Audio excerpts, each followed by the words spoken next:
కామారెడ్డికి నీళ్ళు వస్తాయి, ఎల్లారెడ్డికి నీళ్ళు వస్తాయి, అటు దుబ్బాకకు కొన్ని నీళ్ళు ఇస్తారు, బాన్స్వాడకు నీళ్ళు వస్తాయి, మెదక్కి నీళ్ళు వస్తాయి అని చెప్పి ప్యాకేజ్ 22 అని మొదలుపెట్టారు.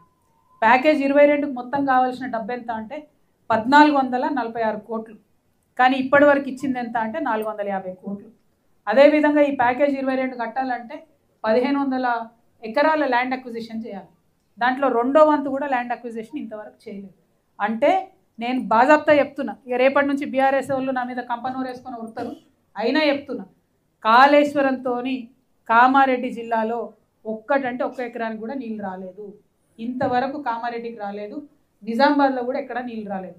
ఒకటే ఒక సీజన్కి ఏం చేసిర్రంటే హల్దీవాగు నుండి నీళ్లు తీసుకొచ్చి నిజాం సాగర్కి ఇచ్చిర్రు, ఒకటే ఒక సీజన్. ఆ తర్వాత 4 ఏళ్ళు నిండా వర్షాలు పడ్డాయి, దాని అవసరమే లేకుండా పోయింది. అంతే తప్పితే ఈ కాళేశ్వరం ప్రాజెక్టుతోని లాభం జరిగింది కామారెడ్డికి లేదు, నిజామాబాద్కి లేదు. ప్యాకేజ్ 21 నిజామాబాద్లో ఉంటుంది,